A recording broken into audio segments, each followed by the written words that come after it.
Di mana titik tidak masuk akalnya? Di mana titik tidak masuk akalnya? Aksara film passwordnya. Bapak kamu kerja apa? Kuli.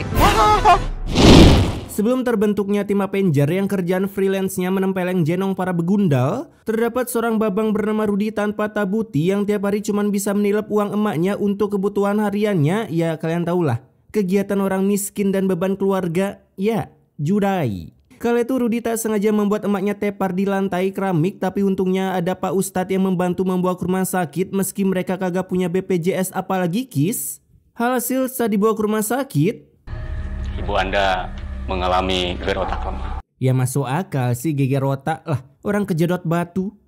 Rudy pun jadi kepikiran nyari dananya di mana karena uang yang ditilep dari maknya mau dipakai depo untuk merasakan sensasi Max Win, geblek emang.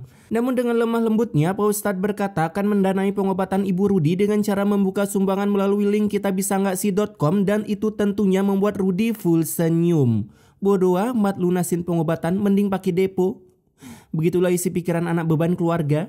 Kemudian di luar Rudy pun bertemu dengan woman, ya panggil aja Bu Puan, yang terlihat begitu sembriwing dari perhiasannya sampai membuat Rudy jadi sakni. Begitu juga dengan Puan yang ikutan sakni melihat tampang Rudy padahal dompet kagak ada duitnya.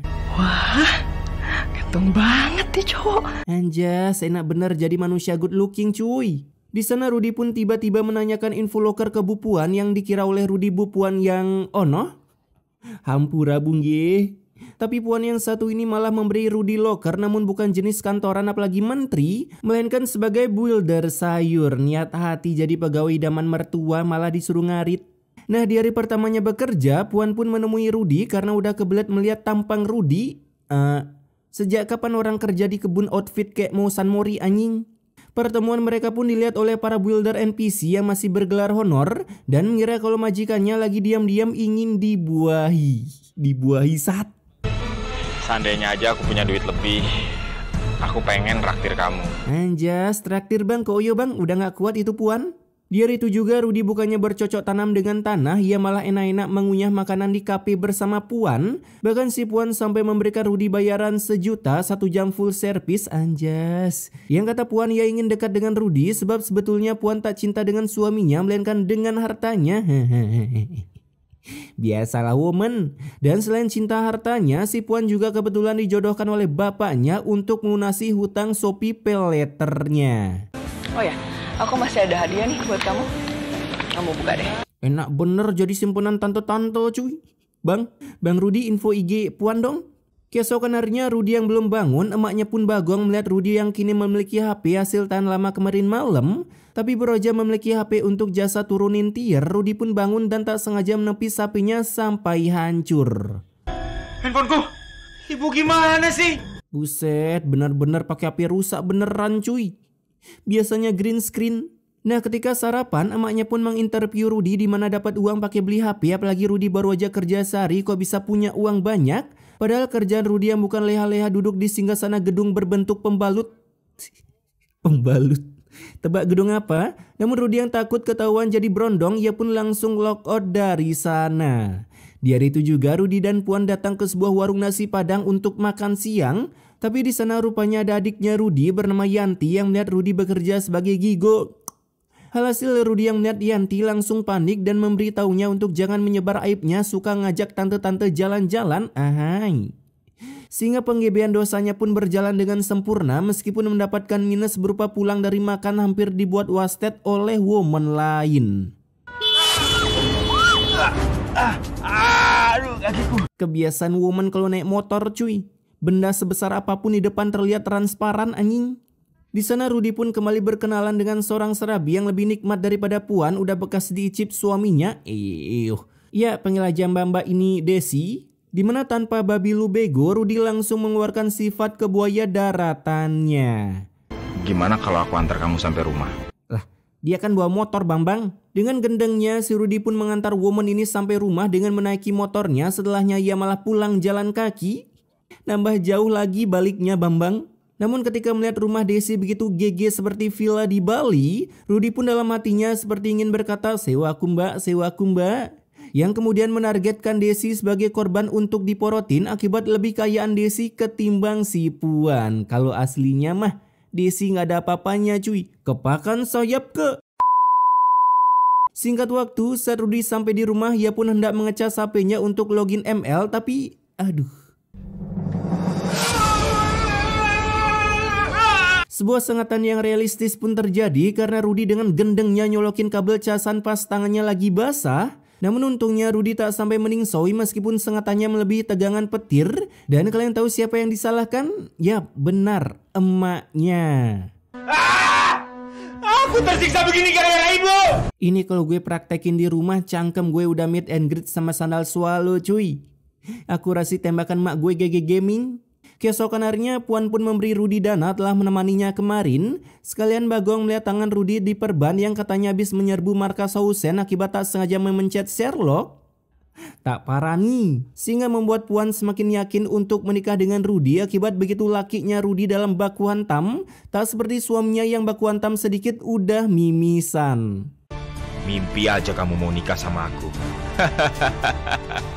Ketawa orang banyak duit cuy. Baru aja dikasih uang, Rudy pun udah pulang bawa motor racing, cuman kurang diganti bagian knalpotnya. Dimana saat di dalam rumah suara ketukan pintu pun terdengar yang ternyata adalah Desi. Anjas, bisa-bisanya cewek nganggurin cowok. Alhasil Rudy pun menyuruh maknya pura-pura sakit agar donasi Desi makin lancar ke Rudy. Apalagi saat menemui Desi, ia membawakan Rudy makanan yang mahal-mahal karena dimasak langsung saat acara MasterChef. Dan saat menjenguk ibunya meski dari depan kamar, Desi pun merasa iba melihat keadaan Rudy yang begitu kismin dan harus mengobati orang tuanya yang udah sakit-sakitan. Lagian si emak mau aja disuruh acting anjing, mendukung kebegundalan anaknya. Aku salut banget sama kamu. Kamu punya hati yang besar. Tips and trik dapetin hati cewek zaman dulu ya gini cuy, sok-sokan berbakti. Kalau sekarang mah udah mainnya duit, flexing sana sini, cuaks. Setelah berhasil mendapatkan hati Desi, kini Rudy nambah lagi membuka lowongan open gigo. Karena ketika Rudy lagi santuy di depan sungai, ada sebuah rombongan warga yang sedang membawa jenazah juragan cabe yang baru aja wasted akibat asam lambungnya berubah jadi asam amino. Sedangkan istrinya harus menjanda dan istri juragan cabe inilah yang akan jadi target berikutnya. Wah, cakep bener tuh cewek. Buset bang, OTW pacaran sama 3 woman sekaligus.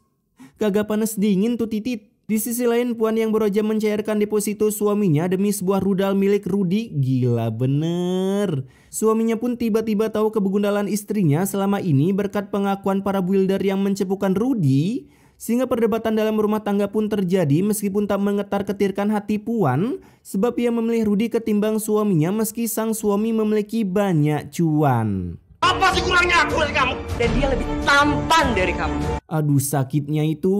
Beginilah beberapa wanita menginginkan ketampanan dan kemapanan menjadi satu.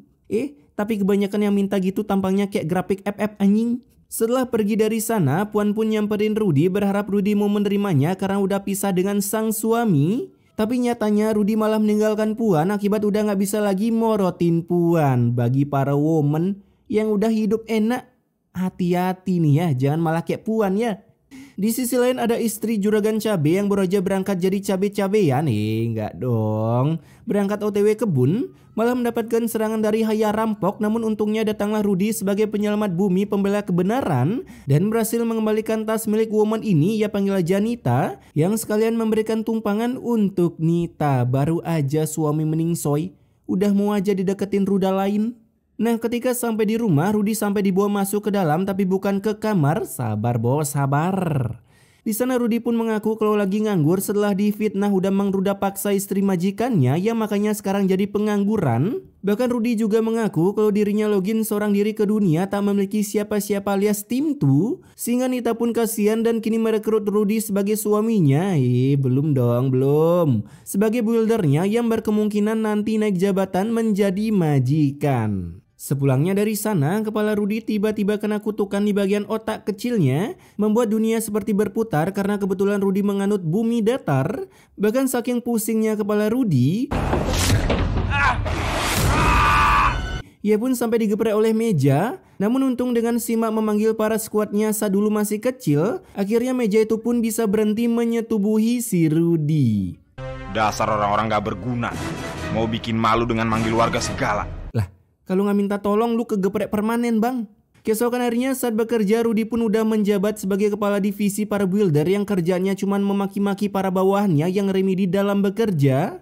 Enak juga jadi mandor ya. Tinggal suruh ini itu, mereka takut semua. Kala itu Rudy yang ketemuan dengan Nita, kepala Nita tiba-tiba kena shutdown seperti kehabisan billing jadi harus pingsan. Tapi untungnya para builder sigap membantu membawa Nita kembali ke rumah padahal baru aja mau ngambil paket COD-an. Anjas, gue tahu isi pikiran lu bang. Ketika Nita sadar, ia pun kagum melihat Rudy yang mampu membawanya ke rumah sendirian. Padahal berat dosa-dosa Nita lumayan banyak seperti salah mengartikan COD Cash or Duel. Bahkan di momen ini bisa-bisanya Rudy mengungkapkan kesaknesannya. Aku nggak apa-apa, Feb. Justru yang aku khawatirkan itu kondisi kamu. Anjas, sudah berani ya sama majikan? Akibat Rudy yakin dengan cara seperti ini ia akan naik pangkat menjadi juragan. Bagi para builder kebun boleh dicoba nih ya.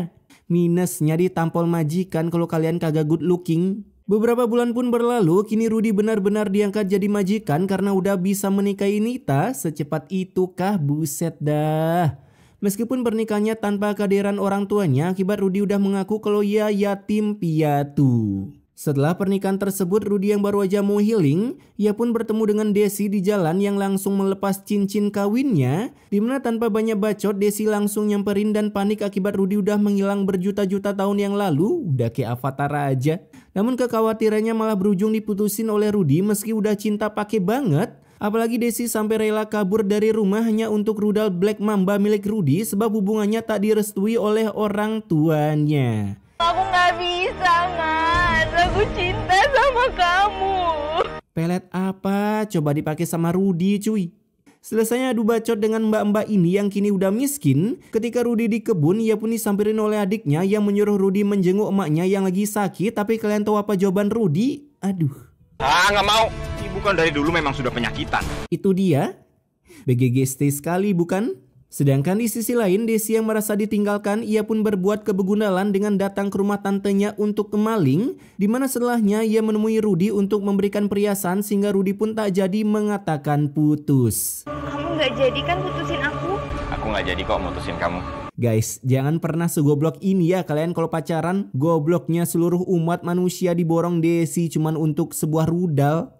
Namun sepulangnya dari meet and greet dengan Rudy, Desi rupanya udah ketahuan oleh tantenya telah ngemaling perhiasan. Alhasil daripada masuk sel, Desi pun akhirnya mengaku meskipun pengakuannya tetap membuat Desi masuk sel. Lah, tahu gitu nggak usah ngaku lah anjing. Mengetahui perbuatan ini ulah Rudy, Bapak Desi langsung memberi salam olahraga untuk Rudy. Dan baru tahu kalau Rudy selama ini udah menikah. Sehingga dengan info tersebut membuat Bapak Desi berniat mencepukan Rudy yang membuat Rudy mulai terketar-ketirkan jiwanya. Sampai pada akhirnya si Rudy menyewa seseorang untuk membungkam cangkem Bapak Desi dengan cara mendeletnya dari kehidupan. Beginilah sistem kehidupan di Wakanda guys. Kalian punya aib seseorang terutama orang penting besok bisa hilang kalian. Keesokan harinya Rudy kedatangan Yanti yang ingin meminta uang buat pengobatan emaknya. Tapi Rudy malah mengusir Yanti ketika Nita melihat keberadaan Yanti di depan rumahnya. Alhasil merasa curiga, Nita pun menanyakan siapa mbak-mbak dan Nuruls ini. Dan begitu kagetnya ia ketika ia tahu kalau Rudy sebenarnya masih memiliki keluarga dan bukan mengyatimkan. Fucek kata gue teh. Nah di rumah kepala Rudy kembali kena kutukan sampai membuatnya pingsan. Dimana ketika pingsan ia pun masuk ke dunia neraka. Merasakan bagaimana rasanya dikremasi hidup-hidup dan saat terbangun badan Rudy pun langsung mengeluarkan efek-efek cakra QB. Panas! Panas! Panas! Momen ketika Naruto kesurupan Kurama. Tak berselang lama datanglah Nita yang udah tahu kebenaran dari Rudy sehingga ia langsung mengusirnya tapi berujung... Aduh. Tunggu! Si Nita pun berujung kena stun di sebuah meja. Beruntung Nita bisa dibawa ke rumah sakit dan dilihat oleh keluarga Rudy, sedangkan Rudy berusaha melarikan diri dari sana menggunakan motor racingnya. Bahkan saking racingnya itu motor, Rudy yang hendak freestyle malah hilang kendali dan berujung nyungsep. Mata sekali jatuhnya cuy. Dari kejauhan datanglah para warga, tapi ketika hendak menolong Rudy, bensin di motor Rudy rupanya udah bocor yang membuat sebuah percikan api sehingga mimpi Rudy pun langsung jadi kenyataan. Tolong! Tolong! Di sana para warga hendak membantu dengan menyiram menggunakan ember tapi tak mempan sehingga mereka memilih untuk berdoa mengeluarkan ilmu pengendalian airnya. Kabulkanlah doa dan permintaan kami ya Allah. Buset, itu Bang berdoa depan api. Lu kagak kebakar Bang. Dengan GG Gamingnya sebuah hujan pun turun meski gue tahu itu menggunakan selang. Tapi untungnya Rudy bisa diselamatkan dan dibawa ke rumah sakit. Nah ketika dicek oleh keluarganya, rupanya si Rudy masih bisa bernapas, cuman minusnya harus cosplay jadi mumi dengan full balutan di setiap badannya. Tapi bagian mana yang kebakaran anjing? Kala itu Rudy yang dibimbing untuk segera wasted oleh Pak Ustadz, dimana tiba-tiba ingatan kebegundalan Rudy pun kambuh dan setelah ingat semua Rudy pun tiba-tiba mengembuskan nafas terakhirnya. Seakan-akan ingatan itu sebagai contekan ketika di neraka kalau ditanya apa dosa-dosa Rudy. Ya nggak gitu juga sih. Di hari itu juga ketika penguburan Rudy, liang lahat Rudy pun diberi sebuah efek mematikan berupa duri-duri landak. Tapi tiba-tiba dari dalam liang lahat keluar duri-duri landak Pak Ustadz. Buset, ngeri, ini bisa kena pasal cuy. Alhasil para warga jadi takut kena pasal. Apalagi lagi viralnya memelihara landak bisa dipenjara 5 tahun. Acuaks. Setelah selesai mencabut satu persatu bulu, kini sebuah hujan kembali datang berupa angin tornado Megatras sampai membuat liang lahat Rudy kembali tertutup seakan-akan Rudy tak cocok untuk dimakamkan. Dan selang beberapa menit gempa pun kembali terjadi yang membuat keranda Rudy pun tiba-tiba menghilang dari line. Sehingga mengagalkan penggebean pahala mereka semua menggiring Rudy ke pemakaman yang baik dan benar. Sebab kebegundalan Rudy terlalu ada di puncak rantai makanan sampai-sampai bumi dan langit pun menolak keberadaannya. Anjas. Dan film pun tamat.